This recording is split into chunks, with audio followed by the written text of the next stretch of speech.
Mangilizwe izwi lakho lingiliza Nkosi, thetha nami ngomoya, moya wakho uziveze izono. Mangilizwe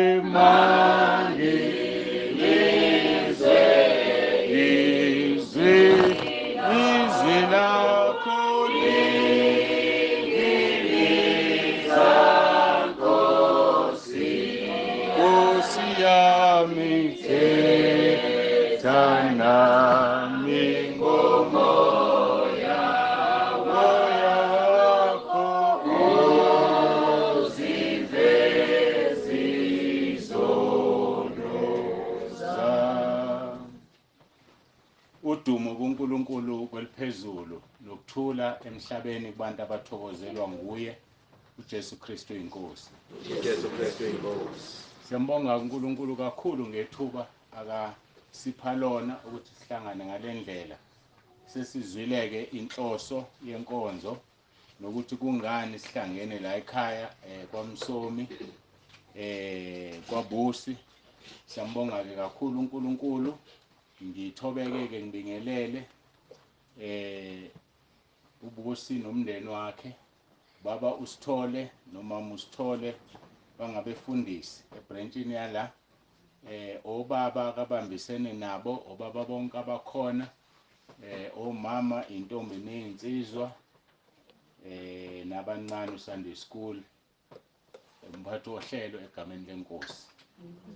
Mangisakhuluma ngoSunday school ngiyafisa ukwazi nje, khona uSunday school la ebranchini yakho la uyakhonza? Cha, ayeka ungasaphendula, sengiyitholile impendulo. Bengifuna nje usheshe ngazi uyakhonza, angisho ukuthi awube khona ungabikho, bengibuza nje njengoba ngiyababona nabo abancane bekhona begijima. Siyambonga kakhulu kuNkulunkulu ukuthi sikwazi ukuhlangana kakhulu bonke abafikile nabasuka kude.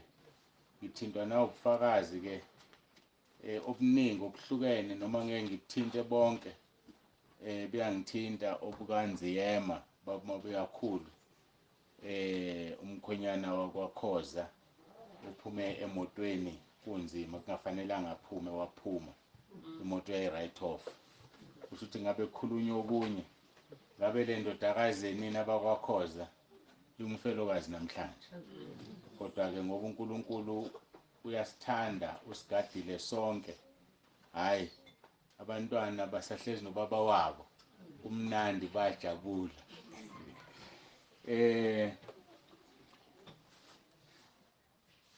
Kuke wathinta izikhwezi-ke la uMalerumo, kwase kufika ukuthi ake ngithi ukukhuluma kancane ngekhwezi ngingakayi entshumayelweni. Bazalwane ikhwezi kwaku-2015 mangaphazanga, 2015 wathi uNkulunkulu angingene ekhwezini. Hayibo, noma u-2014 wathi angingene ekhwezini kududuzanani zonke iy'nsuku. Ngangena-ke njengoba bengingena kuthe sigula nge-COVID nomama, salala phansi u-11 days. Wayeseyangitshena ukuthi usuzophuma ekhwezini, kodwa sikakafika isikhathi kodwa usuzophuma. Ngendlela engibhizi ngayo nokwenzeka ngayo-ke angisemningi ekhwezini. Ngixoleleke abangazi ngihlale ngingena njalo, ayi akwenzeki. Ngiyacabanga sokuyiso leso sikhathi esasho ukuthi sesizofika. Ziningi izinto ezakhulunywa ngoba nale show baba uSithole la yakhulunywa ngaleso sikhathi umuntu kade egula. Ngibonge ubufakazi-ke bukamama uMangcobo Khoza. Ngiyethemba njengebandla lala niyazi ukuthi wanikela ngendawo, wanikela ngendawo la kufanele sakhe khona ibandla. Kufanele ngabe sesiqalile-ke kusokwavela lezi zinto ezivelile eziningi, ukwakhiwa kwamashawa, inkonzo yangomhla ka-10 nalezi inkonzo zasishaya zazivithiza abazalwane. Ngesathi kuzoza leyo mhla ka-10 nje imali esetshenzisiwe close to 200,000. ngizochaza-ke imininingwane eminingi kodwa zashayeka-ke inhlelo ey'ningi. Kodwa-ke siyamthemba uNkulunkulu kuzoqhubekeka maduze nje. Ngithi angisho-ke ngoba kuyahanjwa emhlabeni ukuthi isifiso sami esokuthi simhloniphe umama mase yakhiwe indlu yaphela noma-ke mhlawumbe ingapheli ngokuphela kwendlu sengikubone kuthatha isikhathi elisha space lesikweletu sikasilingi sama-tiles yasisakha amashawa nje ukuthi namagama ukwakha kuphela. Manje-ke nayo-ke leyo ndlu sothi sifuna iphele ngeke iphele kodwa nginesifiso sokuthi uma isikhona sekukhonzeka kuyo ke sibe nenkonzo nje sibonge uNkulunkulu ngomangcobo.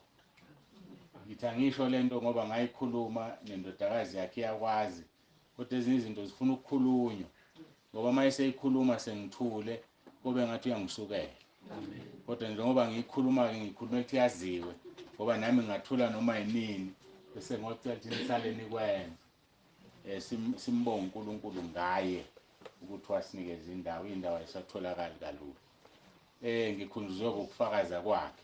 Angidluleke bangixolela abanye mangeze ufike ebufakazini babo bengidlula nje. Isikhathi sesibalekile sona kakhulu kufanele ngabe siyaphuma manje kuba isikhathi 11:53. Ngiyangithanda ukuthi inkonzo latest makuthiwa idonsile iyaphuma ngo-12. Thina-ke masiqala-ke manje ngaleso sikhathi. Ngizocela-ke sivule amabhayibheli ethu inkonzo yokushisa Izenzo chapter 19. Ngcono ngathelela amanzi ahlale khona ngiyeza ukuthi umlomo wami uthanda ukungiqhabula amanzi. Ngcono ngathele khona ngibona nemaglasi mabili nojeke baningi abantu abadinga ukuthela amanzi abathele baphuza akona awamonke la manzi awethu sonke. Izenzo chapter 19. Ngicela ukuthi-ke ngikhuleke bese siya ezwini lenkosi.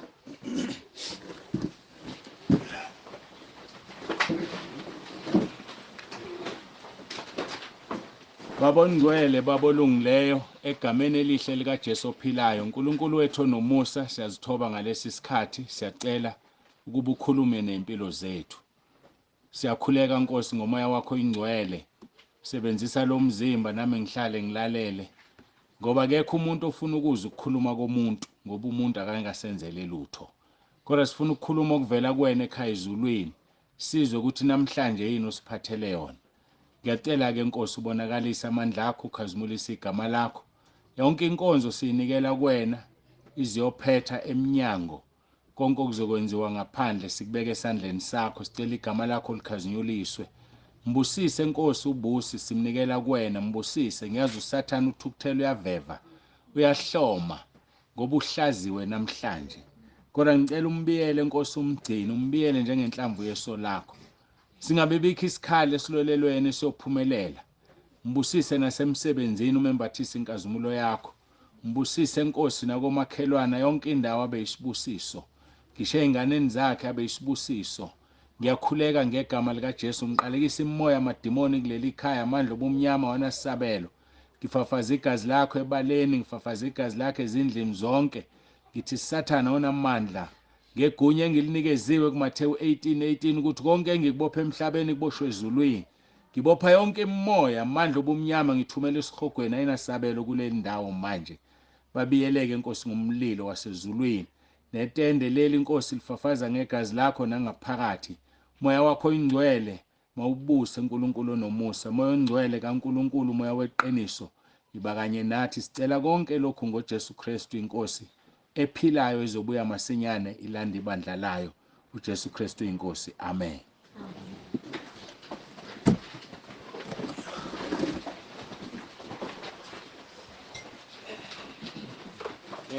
Siqeda unyaka besikhuluma nomama la. Senongikhumbuza nini ngikwazi ukubala kahle. Mina angisakhumbuli kahle ukuthi siqale nini la eBhamshela. Kodwa ngiyakhumbula ukuthi lezi nkonzo akhuluma ngazo male room zazi ngo-April. Zonke kuphela kaMashi nango-April ngonyaka odlule. Amadodana kaSibiye elandelana ehamba. Ngithi kwadlula mhlawumbe inyanga eyodwa noma ezimbili emva kwalokho uNkulunkulu waqala umsebenzi la eBhamshela. kwakubonakala indlela okwenzeka ngayo. uNkulunkulu unenhlelo ezinzima ngesinye isikhathi okunzima ukuyiphatha, okunzima ukuyicabanga ukuthi uNkulunkulu angasebenzisa omunye wey'nceku zakhe amzwise ubuhlungu ngoba efuna ukwakha umsebenzi. Ya kunzima ngokucabanga, kodwa kona kunjalo ngoba abaningi bangazi lapho. Wathi noma efika ubaba uSithole, ngiqhuma ngoba uyikhulumile, wathi baba uNsibande ngicela ukuzoba umzalwane, lo besho ukuthi wathi uqala phansi. Cela ukuzoba umzalwane, behamba nomkhathini. Ngakuvuma ngakwamukela, ngithi kwadlula amasonto amabili, wathi ubaba uSithole sengilandelwa abazalwane baba, ngazi ngenze njani. Ngathi mina bazi wena bangazi mina. Kusho ukuthi-ke sekuphelile uba umzalwane, usuzoba umfundisi wabo, uqhubekela kade uhamba khona. So-ke kwakheka-ke umsebenzi, kusho ukuthi unonyaka-ke ukhona, siyambonga uNkulunkulu kakhulu. Siyazi-ke abanye ney'nkinga, kushoniwe, kwenzeke lokhu nalokhu, asiphelele, kodwa sibonga laba abakhona namhlanje. Asingene enkonzweni yethu-ke ngokuphuthuma, kodwa futhi singamjaha umoya kaNkulunkulu, silalele lokho afuna sikukhulume. Izenzo chapter 19 sofunda uverse 17 kuya kuverse 20. Kufundeka-ke kanje: nabaningi kwabakholwayo beza bazivuma bazibika izenzo zabo, kepha abaningi kuba ababenza imlingo babuthela ndawonye izincwadi zabo bazishisa phambi kwabo bonke, bahlanganisa amanani azo bafumana ukuthi ayizinhlamvu zesiliva eziyizinkulungwane ezingama50,000, 50,000. Verse 20, kanjalo izwi landa ngamandla enkosi lanqoba. Sengeke ngaphuma-ke nobaba uSithole la, ngabuka impahla eshiswayo. Abanye bethu emakhaya banayo le mpahla enhle ezoshiswa ngayo. Abanye-ke banayo, mhlawumbe abanye inhle ngaphezu kwayo. Akusho lutho ubuhle nokungabi kuhle bayo, kodwa kusemqoka ukuthi umnikazi wazo uthatha isinqumo ngoba efuna ukuya ezulwini. Ungalingeki-ke uma usuyibona bese uyayihalela, uyayifisa, ngoba into usuyifisile kwelikamoya usunayo, kusho ukuthi uzobe usuyifisile le mpahla isingeyakho. La-ke sithola inkonzo yokushisa yenziwa umpostoli uPawulu. Sithola nendlela yenkonzo yokushisa ukuthi yenzeka kanjani. Kodwa isihloko kwesenkonzo ngithanda ukuthi ngithi izinto nazo zinomoya okuwe. Isihloko senkonzo, i-theme leyo. Izinto onazo zinomoya okuwe. Ivela kanjani le theme? Bangikhuleka uNkulunkulu enginika uthi kunabantu abahluphayo abathi mabeshunyezwa ibhluke ethola ukuthi liyisono, owesifazane alithatha alipha udade wabo ongakhona. Ku-wrong lokho. Ukuthatha into okufanele ishiswe uyinikeze omunye umuntu ngoba uthi uyahlupheka. Uthathe usofa njengoba bekhona phandle, ukufanele ubashise wabathola kabi bese uyobapha umakhelwana ngoba yena ehlala phansi. Akuhambi kanjalo. Izinto nazo zinomoya okuwe. So into ongayitholanga ngendlela efanele zihamba nomoya ukuthi azitholakalanga nendlela efanele. Kunabantu abaningi abahlushwa amaphupho amabi belele. Kanti isizathu sokuthi bahlushwa amaphupho amabi, mhlambe banenwele ezixhunyiwe emakhanda. Mhlambe banezinto abazenzile ebusweni babo ukushintsha ubuso. Banezinto ezithize ezingafanele endlini zikulethela amaphupho amabi. Ngoba zinalo moya owazithenga ukubusa lo moya. So ngeke ukusizeke ukuthi uthi uyakholwa zibe zikhona lezo zinto, ngeke uye ndawo nokukholwa kwakho. Ngitheka izinto ezilazinhle, kodwa mawuthola la izinto ezashiswa uPawulu, inani lazo masizolihumusha uzomangala. IneBhayibheli-ke lapha ekhaya elibizayo nje impela kakhulu, elikwazi ukuhlaziya ivesi nevesi ngokwenqubo noma ngokwesikhathi elibhalwe ngaso. La-ke ngeke ngabuka iy'nhlamvu zesiliva eziwu-50,000 ukuthi ngokwemali yanamhlanje imalini. uhlamvu olulodwa lwesiliva ngesiGreek kuthiwa agurion lubiza u64 cent. Uhlamvu olulodwa lwesiliva lubiza u64 cent. Lo 64 cent ongeyona u64 cent wase South Africa, u64 cent waseMelika, sisebenzisa ama-American dollars la. Mawuthatha u64 cents umultiply ngo50,000 ukunikeza u32,000 $32,000. U32,000 idola namhlanje li between 18 and 19 rand. Ngithatha u18 rand 50 cent. Mawuthatha u18 rand 50 cent idola elilodwa umultiply ngo32,000 ukunikeza 592,000 rand. Half a million dollars. So bashisa izincwadi ezine-value ka half a million. Ngamanye amagama-ke impahla sizozibona la azisondeli lapho. Uma-ke eBhayibhelini kwashiswa izimpahla ezibiza u592,000 rand ngoba umuntu efuna ukuya ezulwini, ungahlalelani wena newashi lakho ungalitholanga ngendlela efanele? Ungahlalelani wena nefoni yakho ungayitholanga ngendlela efanele? Nomuzi wakho mhlawumbe utholanga ngendlela efanele. Khona abantu abanemizi emihle kabi kodwa bayithola ngemizimba yabo ethandana nesigwili samakhela. Khona abantu abanemizi emihle kabi bayithola bedayisa utshwala. Kufanele usivume leso sono. Khona abantu abanama-driver's license bawadizela.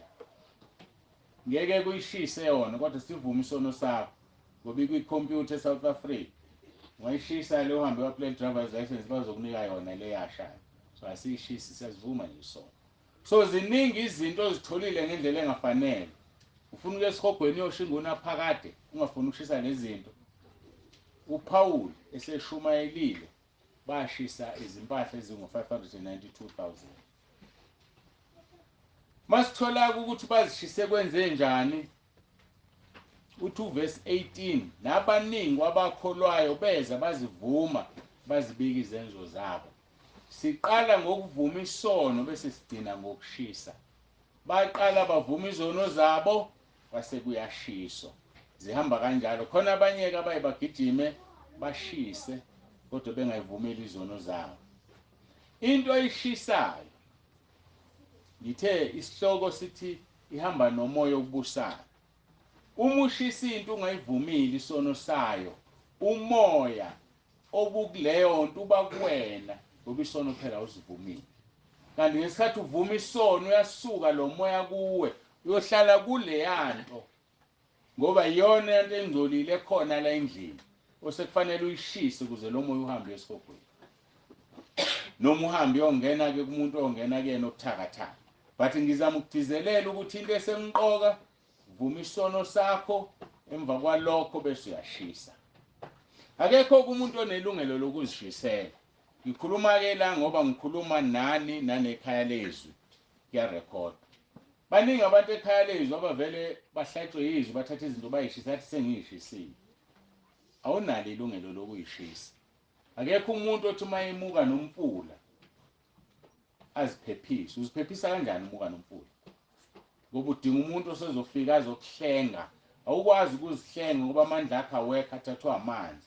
Ngisho ubambelele etshanini kuyasihlunsuka uhamba naso kuthiwa ingane isidindi. Ngifuna lelo gama madoda.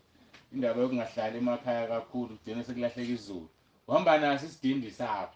So udinga omunye umuntu ome endaweni eqinile ngoba naye mayeme usebenza lomfulo uzomdonsa uhambe naye. So ke ngamanye amagama akekho umuntu onelungelo lokuzishisela. Kodwa ke ekhaya lezwi ngenxa yokuthi sengathandaza libanzi kakhulu lise Western Cape. Khuluma nje Inkonzo zomama khona abantu base Western Cape abahlala phakathi eCape Town abazobe bekhona. Ngeke ke umuntu aqule impahla eCape Town azilethela zoshisha. So ke uma umuntu esesivumile isono, uNkulunkulu ngivumela lo muntu ngimnika igunya ngimgunyaza ukuthi azishisele. Ngine-VN engilungisile ekutshela ukuthi ushisa kanjani ngoba uvela ulayithe ngomlilo nje. Ngoba kufanele ngikukhulekele ulandele ama-instructions ngoba lo moya kulezi impahla usuzivumela uzobuhlale kuwena noma enganeni zakho awuzuphume ekhaya. So ngiyicacisa ke lento ngoba kufanele siyazi inkonzo yokushisa ijulile.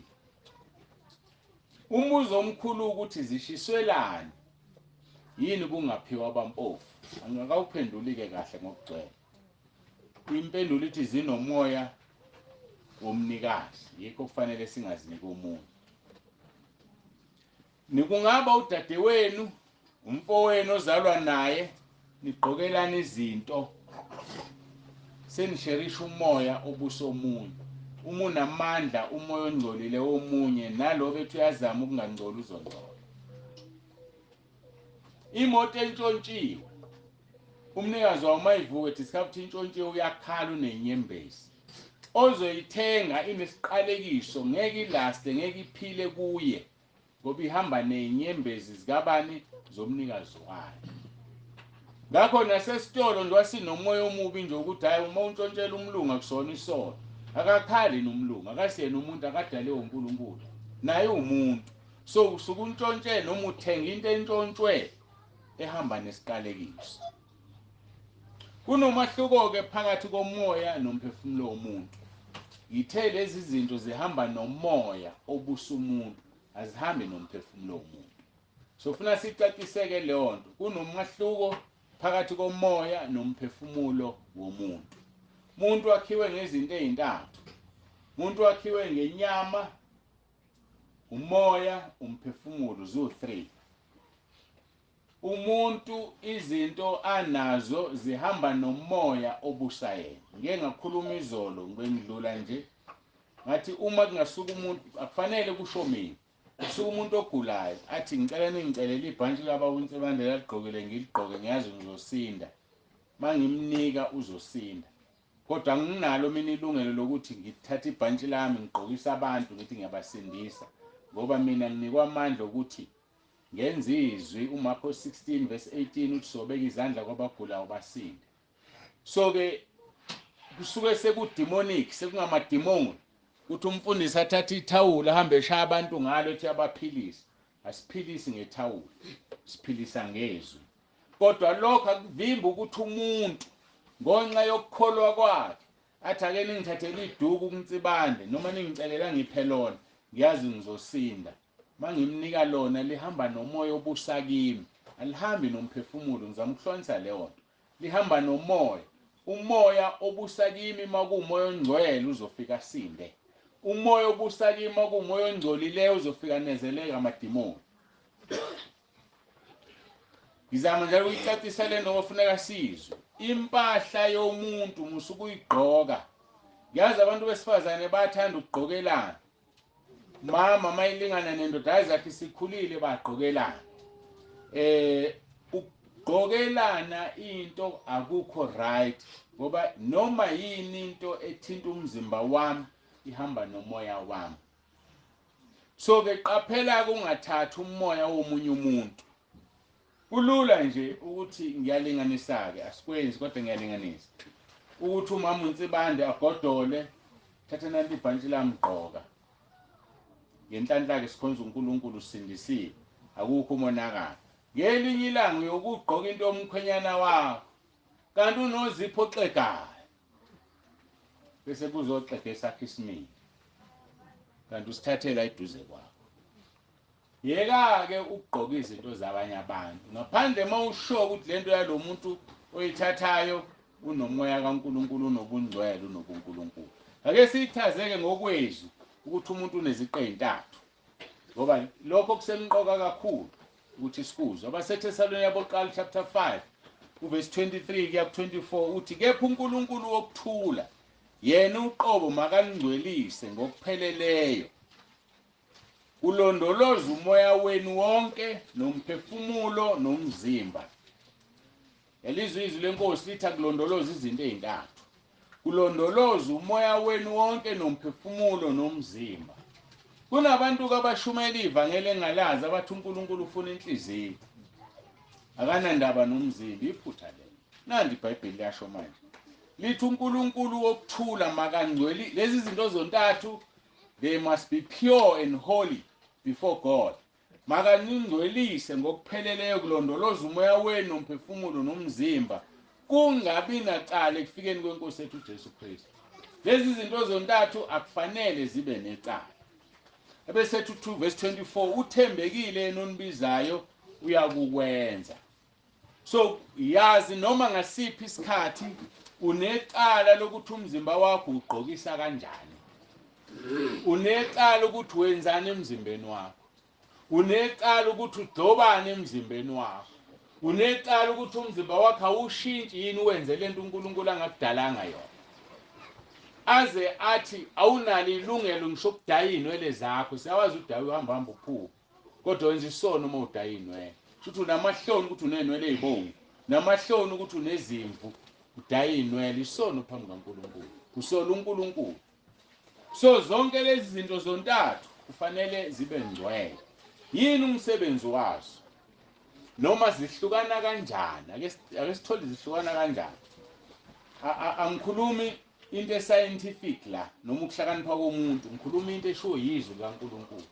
Ake sichaze umphefumulo. Mhlawumbe umphefumulo uzowazi uqonda.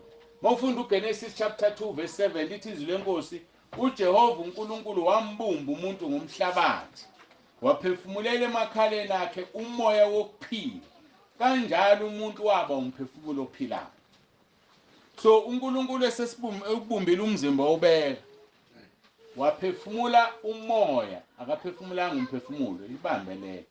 Waphefumula umoya ophilayo. Kodwa umuntu akabanga umoya waba umphefumulo ophilayo. So umuntu ngenxa ungena kamoya kaNkulunkulu ophilayo waba umphefumulo ophilayo. Umuntu akafi. Noma emagama umuntu yilento esithi umphefumulo.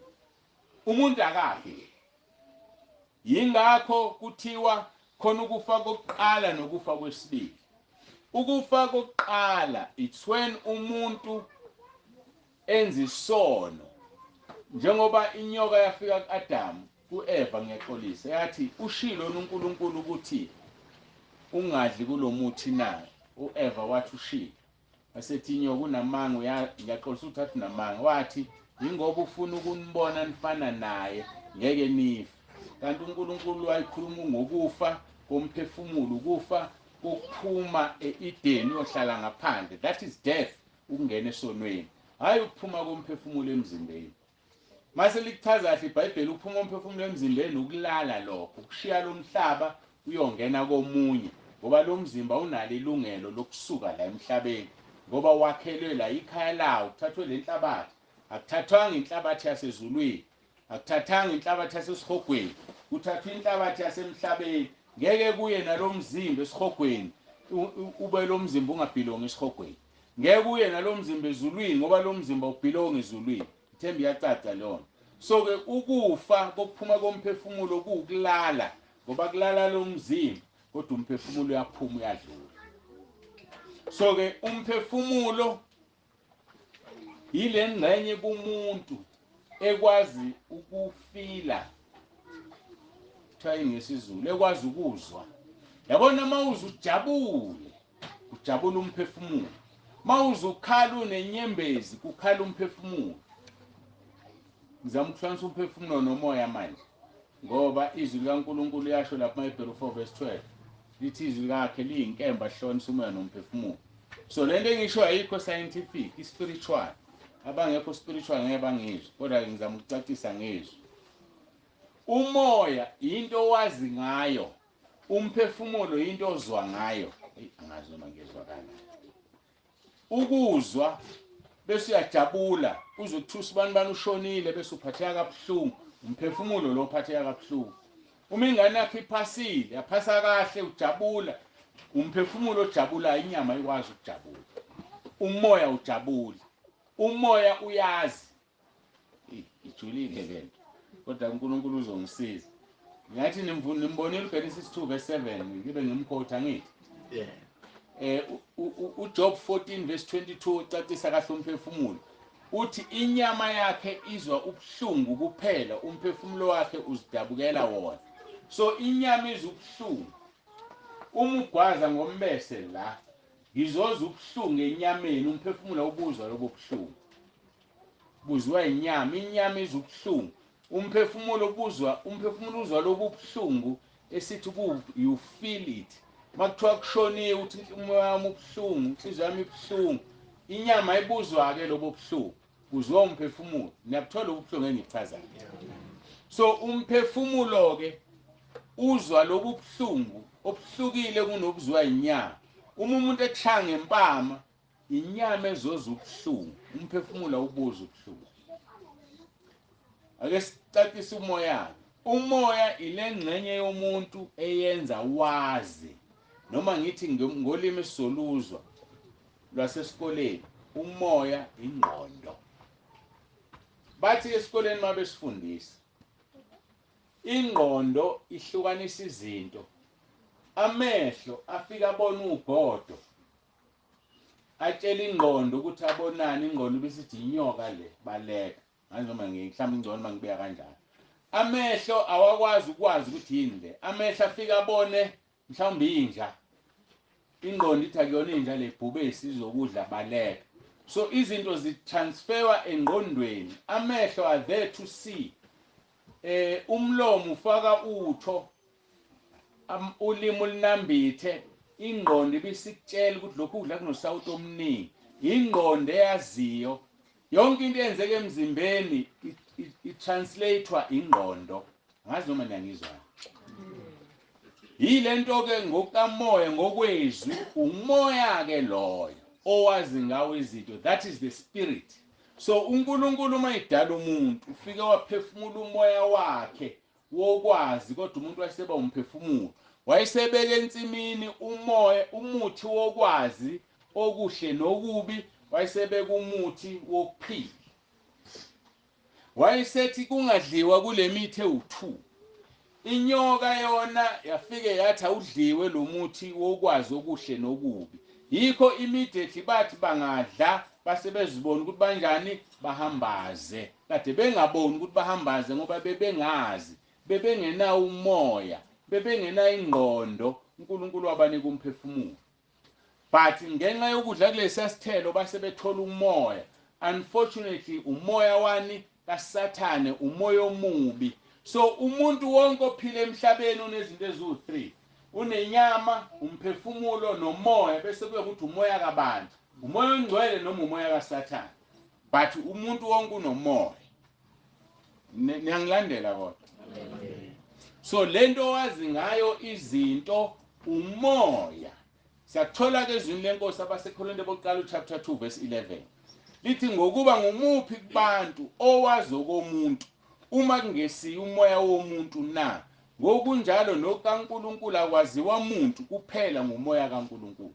Yingakho kufanele ikholwa libe nomoya ongcwele, ngoba uma unomoya ongcwele wazi izinto zikaNkulunkulu. Ngeke uzazi izinto zikaNkulunkulu ngenawo umoya ongcwele, ngoba umoya ongcwele wazi izinto zikaNkulunkulu. Yikho abaseRoma 1 ngicabanga ukuthi kulapha ku26 or so, angisalikhumbula kahle ivesi, lithi umoya kaNkulunkulu uyasisiza, uyasiqubulela, ngoba uNkulunkulu uzwa kangcono ukukhulunywa umoya wakhe ngathi. So uma umzalwane engenawo umoya ongcwele, awunayo into ekuhumushela imikhuleko yakho yenza uNkulunkulu ezwe aphendule. Umoya ongcwele akahlala endaweni engcolile. Yingakho kufanele sivume izono sibe clean kuze kuhlale umoya ongcwele, ngoba mase kuhlezi ubuNkulunkulu kuwe obuzokunxusela kuNkulunkulu. Bese lithi izwi lenkosi sinomqondo kaKristu masinomoya ongcwele. Kusho ukuthi unomqondo kaKristu. Abantu bazobona uhlakaniphile, uhlakaniphile ubani? Kanti hayi ngoba ehlakaniphile, ubuNkulunkulu buhlezi kuye bumenza hlakaniphe. Lo uNkulunkulu akaze usinika ke lisho njalo lapha kuJohn chapter 8 noma chapter 6 ngixolela ngisakhumbula. Lithi uNkulunkulu akanika umoya ongcwele ngokulinganisela, mhlamba ngikuvule ngase ngize ngalithinta. Akaniki umoya ongcwele ngokulinganisela. Ngamanye amagama akasinika umoya ongcwele ngokufana, uNkulunkulu wethu lona.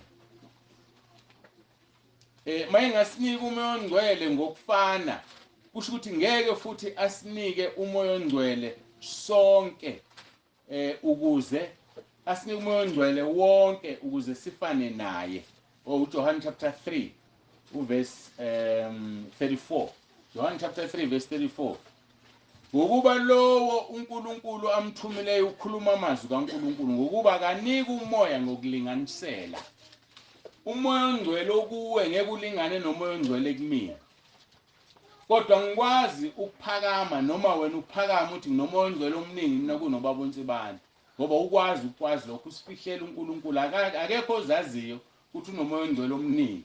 Kodwa uNkulunkulu akasinikanga umoya ongcwele ngokulinganisela.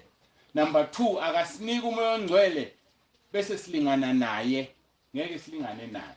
But kodwa kunengxenye yobuNkulunkulu esinayo ngenxa yokuba nomoya ongcwele. So umzalwane nomzalwane kufanele abe nomoya ongcwele ngoba mawusu nomoya ongcwele uyakwazi ukuqonda izinto zikaNkulunkulu. Chapter 6 verse 63 uthi ngumoya ophilisayo, inyama ayisizi lutho, amazwi engiwakhulumekini angumoya angukuphila. So njengoba ngikhuluma la, njengoba Paul babusithole ngikhuleke ngithi Nkosi ngihlale phansi nami ngilalele ngoba kumina okhulumayo. Mangikhuluma ngomoya akumina okhulumayo ngoba mina ngikwazi ukukhuluma into ephilisa umuntu, kodwa amazwi engiwakhulumekini angumoya angukuphila ngoba ngikhuluma umoya, ngoba ngiqhutshwa umoya kaNkulunkulu. Yingakho ke kungafuneki umuntu maya exabene nonkosikazi wakhe ekhaya umfundisi azosimela la, ngoba uzosimela ngomoya wamadimoni, umoya ongcwele akekho lapho. Uzofafaza umoya wamadimoni phakathi kwethu. So inkonzo ejulile le yokuma phambi kwabantu. Awumani ume phambi kwabantu uyisifebe, uyisiphingi, ukipitile. Njengoba abanye kuthiwa abafundisi bathola amandla lapho. Khona umunye wayefakaza wesifazana athi hayi wayethandana nomprofeti. Kwakufanele njalo lo mprofeti angazi uma iganiwe, kodwa kufanele lo mprofeti before ayoshumayela aqalalale naye athola amandla okoma phambi kwabantu. So kusho ukuthi ke lelo bandla lalinjani? Yaligcwele umoya wobufebe nomoya wokuphinga. So ke it's very important ukuthi umuntu emaphambi kwabantu ukhafula umoya ophila kuyena. Angikhohli ukuthi isihloko senkonzo yethu into yakho nayo inomoya ophila kuwe. Ibambe ngizama ukuchaza lonto uzoyizwa manje uunderstand. Umoya ophila kuwe uaffect izinto zakho naso. So mawuthatha izinto zakho uzipha abantu kanti ziyisono, udlulisa isono sakho uyosinika laba abantu. Ngama amagama uyiwena ezulwini uzophila umngcwele bonke uqede. Mayengaphendukanga lo yamuntu uzomlandela esihogweni ngoba edile ekuthenini aye esihogweni ngoba umuphe into uNkulunkulu athe kuwena akayifuni. So umoya ke ngithe into esazi ngayo sengikhothile 1 Corinthians chapter 2 verse 11 ngokuba ngumuphi kubantu owazi komuntu. Uma ngesi umoya womuntu na ngokunjalo nokaNkulunkulu akwaziwa umuntu kuphela umoya kaNkulunkulu. So izinto ke sizazi ngomoya kaNkulunkulu. Umzimba ke sengichazile manje umoya nomphefumulo siyakuqonda. Mhlambe ngingakadluli lapha khona abantu abangalalela ikhalezi abangekho la egroupini. Bakhona bangaka abangekho egroupini. Abephamsizana abangekho egroupini uthiwa ikhalezi. Bakhona abaningi. Ngenani egroupini bazalwane nithola inkonzo nithola ukukhula. Yabo lento esixoxana njengamanje nje usukhule kakhulu. Yabona mangakho umuntu olele la. Kushuthi angazi. Ngicela ukuthi ngikhuluma into engajwayelekile engaziyo. But ke angikho ke lapho. Ake ningeneni ke ekhalezwi nithole izinto uNkulunkulu asifundisa zona. Ngoba bakhona abangazi. Ngiyanibuza nengekho ekhalezwi. Kodwa ningangiphenduli, kodwa ngiphenduleni enhlizweni. Uhlala lapho umphefumulo womuntu. Yawazi umphefumulo uhlala lapho. Ngake ngabuza omunye wathi uhlala ngaphakathi. Ngathi mina ngaphakathi kuphi? Nginendawo engaphakathi zinamagama, khona iphaphu, khona inhliziyo, khona izinto eziningi, khona isibindi. Hlala lapho umphefumulo abantu abawazi. Kanti izwi liyacacisa. Mawufunda uLeviticus 17 uverse 11 noverse 14. NoGenesis 9 uverse 5, uverse 4 noverse 5. Uthi umphefumulo wento ephilayo uhlala egazini. Umphefumulo nje umuntu uhlala egazini. Yingakho ke mawugwaziwe wopha kakhulu uyafa ngoba through igazi kuphuma umphefumulo. Nenkomo mayibulawa kunendawo ezikhoxe la enomthambo omkhulu gwazwa yona yophe ife. So igazi la kuhlala khona umphefumulo. So umphefumulo womuntu uNkulunkulu awuthatha ubeke egazini. Igazi ke lihlezi kuphi na? Lihlezi emzimbeni. So ngamanye amagama umsebenzi womzimba ukuphatha umphefumulo nomoya. Phefumulo nomoya uhlala emzimbeni. Siyakuthola lokho kuJakobe chapter 2 verse 26. Into emnandi yonke into engimtshela yona ngimtshela ukuhlakanipha kwami ngoba ngihlakaniphile. Kodwa ngimtshela izwi. Abasekhala izwi ke bazophinde bayithole lenkonzo ayilalele kahle umuntu esethatha ama notes. Nani benganisupport ngenane ekhaya lezwi. Thinta ubaba usithole noma umama usithole. Anitshela ukuthi kufunekani ningene ekhaya lezwi. uJakobe chapter 2 verse 26 uthi ngokuba njengalokhu umzimba ngaphandle komoya ufile kanjalo nokukholwa ngaphandle komsebenzi kufile. So umzimba ngaphandle komoya usuke ufile. Wasekuphumeni umoya nomphefumulo. So umzimba ibhokisi elidina umoya nomphefumulo. Masibuyeleke embuzweni wethu. Zishiselwane lezi zimpahla zingaphiwa abampofunani. Ngithe zinomoya womnikazi. Ake sifunde izwi ke. Ngoba yonke into ufuna ngithathe ezwini. Elithi lezi zinto zinomoya womnikazi. Yona le chapter esivulile. Mawuhlehla uya ku verse 11. Chapter 19 bese ufunda wezenzo. Uyacacisa nje ngokusobala. Uthi uNkulunkulu wenza imisebenzi yamandla engavamile ngezandla zikaPawulu. Nansi into yokuqala ufuna kuyiPawulu elimaze abafundisi abaningi. Engifisa nami ningikhulekele ukuthi ngangilimazi. Impakamo. Abanye abantu badidela. Bacabanga ukuthi ngiphakeme. Futhi ke kungenzeka kuhle badideke. Khona bongitshela mhlawumbe kube sengiphakeme ngaso sikhatha ngaso. Kodwa uNkulunkulu usangisizile. Mawuna ku verse 11 ukucacisela ngokwanele ukuthi akekho umfundisi owenza into. Lithi uNkulunkulu wenza imisebenzi yamandla engavamile ngezandla zikaPawulu. So uNkulunkulu wayesebenza esebenzisa izandla zikaPawulu. uPawulu akakazenze lutho. Angikwazi ukusukuma la ngithi ngikhulekela umuntu ogula asinde. Akusimini uNkulunkulu osebenzisa izandla zami asindisa umuntu. Siyayizwa lonto le. So umuntu mayikhulekelwe ngasindi akusiyena lo kodwa yilo osebenzisa izandla zakhe ongafuna asinde. Ayasiqhubeka. uNkulunkulu wenza imisebenzi yamandla engavamile ngezandla zikaPaul. Verse 12. Baze bathatha amaduku nezindwangu emzimbeni wakhe bazibeka phezulu kwabagulayo zase zisuka kubi izifo nomoya ababi baphuma. Ushayizwa ke lona. Bathatha izinto ezisemzimbeni kaPawulu bazibeka kwabagulayo basinda abagulayo. Aphuma amadimoni.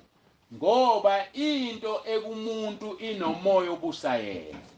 Isihloko senkonzo esisho njalo. Kodwa kufanele uqaphele kungabi umfundisi othi wozothatha iduku lami uzosinda. Ngoba thina sinikeziwe enye indlela ukuphilisa umuntu. Sinikezwe ukubeka izandla sibiza igama likaJesu. Kodwa ukukholwa komuntu nizomkhumbula wesifazane wayesopha iminyaka eminingi. Ashonga uJesu uzothinta umphetho wengubo yami cha.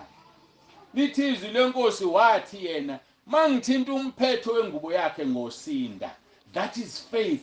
Abantu bakholwa ngendlela ezingafani. Ukukholwa kwakho ukukusindisa ngisho amagama ezwakala ebuhlungu izolo yabe sikhona kwamaphumulo. Ngathi uJesu akakazenze lutho. Njalo mayiphilisa umuntu wayethi ukukholwa kwakho ukukusindisile. So kusho ukuthi wena mawungakholwa ngisho ngazama ukukusindisa ngeke usinde. Ifaith yakhe esindisa umuntu. So ke uthi owesifazane mangingathinta nje umphetho wengubo. You can imagine ngoba wayesopha iminyaka eminingi. Kusho ukuthi wayesenihlambe nephunga. Wathi angifuni ukumemezela wathubeleza kubantu angifuni bangibona angifuni bangcolise. Wathi nje mangithinta umphetho wengubo wayeseyasinda. Uthi uJesu bani ungithintile? Ngizwile amandla esuka. Ngoba ifaith must be in you. Hayi kulokhulekayo. Singabuka okhulekayo usibani ukhulekela ubani akasindi kusho ukuthi akanawo amandla. Ekho umuntu onamandla. Amandla ifaith yakho. Yiza nokukholwa bese uJesu yakuphilisa.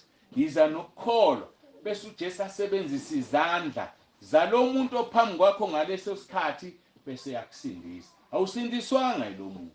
Asiyeke ukubuka abantu asidlule. Yingakho ke kusemqoka ngibuyele emagameni kamama umali room othi akabekwe izandla inoma ubani, ngoba lo muntu uma uhamba ubekwe izandla nje yohamba udonsa yonke imimoya, ngoba kusibona bonke abakhonza uNkulunkulu ngeqiniso. Ngoba umuntu uma ekubeka izandla kuyena owenza leyo nto, umoya okuyena owenza leyo nto. Umbuzo uthi ubekwe izandla umuntu onjani na? Wakwangitshela omunye umfundisi ethi waya kwesinye isikole eyoshumayela, bengafuni ukumnika ithuba. Bamlethela ingane yafika yazofakaza. Yathi ingane ngangiyintombi nto, ngizigcinile, ngikholwa, ngisindisiwe. Kwafika umfundisi othize la esikoleni wakhulekela, wasikhulekela sonke. Emva kokube ngikhulekele ngangena umoya wenkani okwakuthi angivele ngibambe umfana nje noma aphi la eklasini ngilale naye ngimginqe phansi. Inkinga umoya walomfundisi wawushiya kule ngane. So kulesi isikole abasabafuna befundisi ngoba banengane yalimala. Nawe musuhamba ukhulekelwa inoma ubani, ngoba uzohamba ubutha yonke imimoya. Ngoba into enginayo ihamba nomoya ongibusayo. Mabona ubambe lesihloko sanamhlanje uzokhula kumoya. So ke uPaul bathatha indwangu emzimbeni wakhe bazibeka kubantu, abantu basinda, izifo zasuka, kwakuphuma amadimoni. Awucabanga idimoni lingaxoshwa yilento le? Ayilutho lento, kodwa ngoba kuya ngokuthi iphathwe isandla sikabani, onomoya kabani, idimoni lizobaleka. Ayikwazi ungabaleki. Ngokunjalo uma uphathwe isandla somuntu onamadimoni, iwumoya lento, ayilutho lento. Kodwa ungathatha leli thawula usulithukuthuku vele ungene namadimoni, ngoba ithawula lomuntu onjani obekhwelwa amadimoni. Sena uqonda umoya manje ukuthi powerful kangakanani. Nabanye abapostoli uNkulunkulu basebenzisile. Mawuvula Izenzo chapter 5 uverse 12 kuya 16. Lithi kwenziwe izimangaliso nezibonakaliso eziningi ebantwini ngezandla zabapostoli. Kodwa bona leli gama angazithi abantu abalinanga. Ngezandla zabapostoli. Ukuthi abapostoli banjani? Abenzi lutho. Ayikho into ezompostoli. Kodwa usetshenziswa ulo ombusayo bese kwenzeka izinto. Khona into sekuthi ngiyikhuluma. Ake ngiyikhulume ngoba iyafika. Yabona uma uNkulunkulu eseyibeka into uthi uyikhulume uthi ayibalekele. Uvele kuphele konke kumewa nje. Nizosikhumbula lesa sikhathi sokuduma, ngiyaxolisa ngimgqeki kodwa ngisho izinto ngifuna nifunde nikhulu. Lesa sikhathi sokuduma kaMbhoro. Nesikhumbula ababebuka ama TV. Umoya isebenza ngawo uMbhoro. Hayi ngangakakholwa nami ngaleso sikhathi. Hayi uNkulunkulu engakangibizi. Angisabuka nje yonke into ngenze zonke izinto. Kodwa nganginombuzo, yindaba bonke abantu abakhulekela uMbhoro kuphuma inalithi nama razor esithweni sangasese kumuntu wesifazane. Yini kungaphuma okunye? Hama ngikhumbula ngikhumbula lo. Wavela sitheliswe ngale kube kuthe nansi into aseyikhiphile. Kuphuma inalithi nama razor. Kanti abasifazane abaya kuMbhoro abagula ngama razor nenalithi sezingabahlabi ingane mabenganga kuMbhoro. Umoya okuyena okhiqiza lezi zinto bese kube ngathi wena ogulayo. Phuma ujabula uMbhoro unamandla uMbhoro. Bekunama razor khoma razor belapho kuwena. Asiqapheleni. Hamba uya noma ikuphi la uJesu engekho khona. Lezi imanga ke zikaPaul ngisaya lapha kuZenzo chapter 6 sekubuya lento. Lezi imanga zika chapter 19 zikaPaul uNkulunkulu esebenzisa izandla zakhe yizo lezi ezadala abantu benzani bazivuma izono zabo kwashiswa amabhuku. Isimangaliso sikaNkulunkulu senza abantu babone izono zabo bazivume. Kodwa isimangaliso sasesihogweni senza abantu bababa ubabunzi bantu namandla. Ubabunzi bande wenza ukuthi kodwa abantu bahambe nezono zabo akekho phendukayo. Ngani? Ngoba kuwona umoya kaNkulunkulu. Kodwa umoya kaNkulunkulu wenza isimanga, kungafika umuntu othize egula ngokuthize, khulekela sinde, vele kukhala abantu bafuna ukuvuma izono zabo. Ngoba isimanga esenziwe uNkulunkulu. the same person afika akhulekelwa sinde bajabula abantu bapraise uNkulunkulu bahambe ukuthi bengesiyena umoya kaNkulunkulu kulolu buka lezi zinto asisukhohlisela la kunomoya kaNkulunkulu kuba nokuzisola nokuphenduka nobungcwele silake kwizenzo chapter 5 kwenziwa izimangaliso nezibonakaliso eziningi ebantwini ngezandla zabapostoli sakhulunywa ngezandla zabapostoli bonke babenhliziyonye besemphemeni kaSolomoni kepha kwabanye akwabakho wayenesibindi sokuzihlanganisa nabo kepha abantu babebazisa kakhulu nanso ke indaba masibona namhlanje abefundisi besizonda bamanye ababandla ayengathi besizonda angiphumela obani mangibona bengizonda bengangifuni aqali ngami siyakuthola la kwizenzo chapter 5 verse 13 kuthiwa abanye babengafuni ukuzihlanganisa nalabo apostoli benjani besetshenziswa uNkulunkulu kodwa beselithini kepha abantu babebazisa abantu abalapha phansi bona abadalelwe ivangeli bona abasondela kubapostoli kodwa laba abayizikhulu abaphethe amabandla abayizinto abamfuna umuntu onoNkulunkulu ngoba kuexpose kabona ukuthi bona banjani abanayo uNkulunkulu kunjalo nje uthi ku verse 14 ka chapter 5 wezenzo benezelwa kakhulu abakholwa inkosi abaningi nabesilisa nabesifazane la kushunyelwa khona ivangeli eliphilayo abantu bayanda verse 15 ngangokuba bakhiphela phandle emgwaqeni abagulayo bababeke emacansini nasezinhlakeni ukuze kuthi lapho eze uPetro isithunzi nje sakhe sisithibeza abanye kubo kwabuthana nesixuku esivele emzini ezungeze iJerusalema baletha abagulayo nabakhathazwa ngomoya abangcolileyo baphulukiswa bonke ngamanye amagama base bebaningi kakhulu abantu okwakufanele uPetro ababeke izandla kwadecide abantu abagulayo sibekeni mina manje wadlula isithunzi sika Petro mina ngiyazi ngizosina akushongo uPetro yabona uNkulunkulu wenza isimanga esingajwayelekile kufanele uPetro ahambe kubuka ilanga lingapha isithunzi singapha babekwe ngapha ngesathi ehambe kukhulekela abangapha basindiswa isithunzi umuntu ongenza leyo nto uNkulunkulu so asifundeni leyo nto umuntu intanayo ibuso umoya ophila kuyena kuze kube nesithunzi pho isithunzi lento ehamba nelanga isithunzi kusho ukuthi qaphela uma uphambana nesangoma hamba ngapha ungashaya isithunzi sesangoma uzongena amadimoni esangoma angazi ke abahlala nezangoma emakhaya uyasiphakela isangoma siyakuthuma wenza izinto ayangazi ke impela kodwa yazi namhlanje ukuthi umuntu into yakhe inomoya obusayena so that is very important lithi-ke babeka abantu emacansini nasezinhlakeni ukuze kuthi lapho eze uPetro isithunzi nje sakhe sithibeza abanye abantu kubo baphila abantu ngokunjalo umuntu ongakholwa ongasindisiwe izimpahla zakhe zibuso umoya wabo mayisethi umunye ukuthatha phike lokho babunsibande kusezwini na ekaJuda akana chapter sesithi ku chapter 1 verse 22 no 23 uthi abanye abangabazayo nibahawukele verse 22 nibasindise ngokubahlwithwa emlilweni kepha abanye nibahawukele ngokwesaba nizonde nengubo enindwe inyama iBhayibheli lisho njalo uzonde nengubo enindwe inyama yazi abanye bethu bayaziphilisa ngokudayisa izinto eziningi ezihlukeneyo ngaba ama-fruit ama-veg noma yini mhlawumbe abanye ngiyalinganisa anginazi kahle nonke mhlawumbe abanye bahlala lapha eBhamshela andlala umuntu kufika isangoma sithenge sikunikezani imali yaso kunekwenzeni imali yaso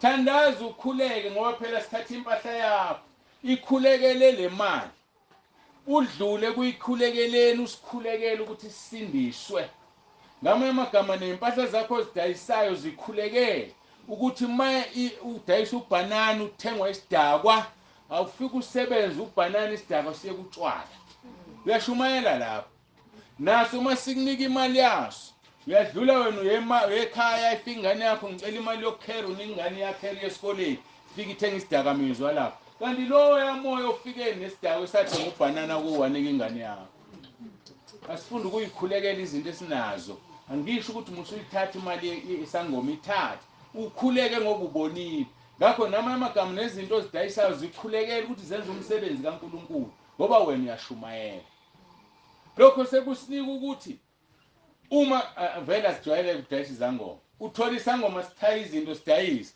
musuthi uqala nje uyothenga lapho noma into uyayidinga dlula ngoba uzolanda lo yamo uzowufaka kuwena yabona iyajula le ndaba nami ngithi angimangaza ngiyangimangaza bengayazile kodwa injalo nje so ngama amagama ingakho kudinga lingaphuma emlonyeni igama elithi uJesu Kristu uyinkosi mawuthenga uJesu Kristu uyinkosi ngoba ushaya imoya ushaya amadimoni mukela okumukela ngoba nasesitolo khona abantu abagqoke kanje kanti ngaphansi kunqamuka izintambo ziphambene zitheba izangoma banemimoya usathana usicuphe kuzo zonke izinto yikho kuthiwa nezinto kuthiwa lezi zinto ezinamagama kuthiwa ezika Sathane ngoba usathana usicuphe kuzo zonke izinto funda ukukhuleka ngaso sonke isikhathi funda ukuthandaza ngaso sonke isikhathi hlala uxhumene noNkulunkulu ukuze uphele ngoba uthe kaJuda nibasindise ngokubahlwitha emlilweni kepha abanye nihawukele ngokwesaba nizonde nengubo enindwe inyama isona sizathuke esikhulu kufanele zishiswe izinto ozithole ngendlela engafanele musuphanisa ngazo uJesu kuJohn 8 verse 34 no verse 36 ngoba udinga ukukhulula waphendula wathi ngiqinisile ngithi lo naloyo wenza isona uyisigqila sesono so uzozithola isigqila ufuna ukukholwa ufuna ukwenza izinto kanti umsebenzi okwenzayo ukunikeza lonke uhlobo lwemali oluphuma kubo bonke abantu ikhulekele le mali qalekisa amadimoni qalekisa yonke into ngoba uzothatha ubuphu uzokufaka la ekhaya uyanikela khipho kweshumi wenza yonke into ebandleni lakho awubusiseki kanti siqalekiso silanda lapha ebhizinisini lakho la wenza khona imali sisemhlabeni asizukwazi ukungenza ibhizinisi nezangoma asikwazi ukungenza ibhizinisi nohlobo oluthize but funda ukukhuleka funda ukuhlala noNkulunkulu ngoba uma lento ifika kuwe kufanele asha amadimoni asuke azisukele nje ungakaqali nokukhuleka ngoba unjani ungumlilo kaNkulunkulu ithi amaHebheru 12 verse 29 athi uJehova ungumlilo oqothulayo amaHebheru 1 verse 7 lithi wenza izikhonzi zakhe zibe ngamalanga bomlilo so uNkulunkulu uzala imililo ngoba ungumlilo so wena yiba sesimweni ebungcweleni bokuthi noma yini efika kuwe isiqalekisi ijike bayisibusiso ngoba wena unomlilo kaNkulunkulu ngakho ke uma indodana kaNkulunkulu inikhulula nyoba ngabakhululekile impela yakhululwa ke ubusi Msomi namhlanje ekugqeleni bayo yonke lento uNkulunkulu uzokusiza uzokubusisa khona abantu engicabanga ukuthi badalelwa isihogo hayi ngoba bedalelwa isihogo ngifuna uphetha ngayo le ndaba not ngoba bedalelwa isihogo kodwa kunzima ukukhetha yabona ungayithathi kancane into enzobusi mawuphuma la ubuka lezi zimpahla ezila ngaphandle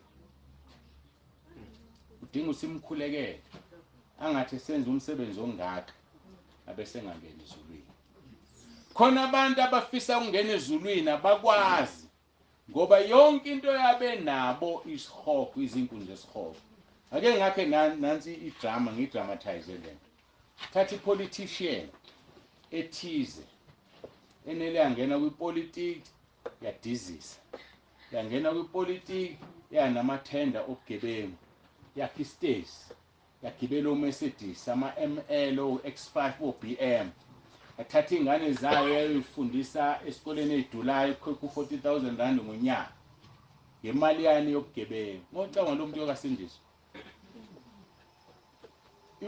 umndeni wakhe wonke usezingeni eliphezulu ngemali engcolile uhlala estage okufanele asibize siyoshumayela babusithole sisingqongqise ngomlilo bathini omakhelwane fanele ayilethe lezi imoto asiyigibeli siyithela upetrol siyingqongqise ngoba ufuna ezulwini uzoya ngeke ayizulu. So ngithi ke labo bantu ukuthi basayinelwe yini isihogo. Namanje khona abanezinto ezingafiki ngevalue kulezi zikabusi. Kodwa ukulukhuni ukuhlukana nazo.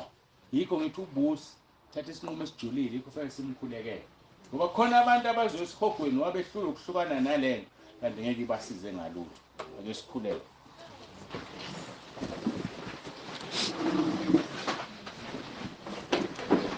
Baba, izwi lakho liyaphila linamandla, siyabonga ngakho konke sesikuzwile manje. Ngiyacela ukuthi imbewu etshalekile imile ikhule iwenze umsebenzi. Ushilo wathi izwi lakho alibuyele emuva lingawenzile umsebenzi olithumele wona. Isaiah 55. Siyacela ke Nkosi wenze umsebenzi. Namba abantwana bakho badwela itende la. Namba abanye bangaphezulu ka 5200 ekhaya lezwi. Ngiyakhuleka Nkosi ukuthi uwenze umsebenzi. Abantu bathatha inqumo bazi ukuthi kusizana ukuzuza izwe lonke ulahlekelwe umphefumulo wakho. uNkulunkulu wethu siyabonga usasinikeza ithuba lokuphenduka.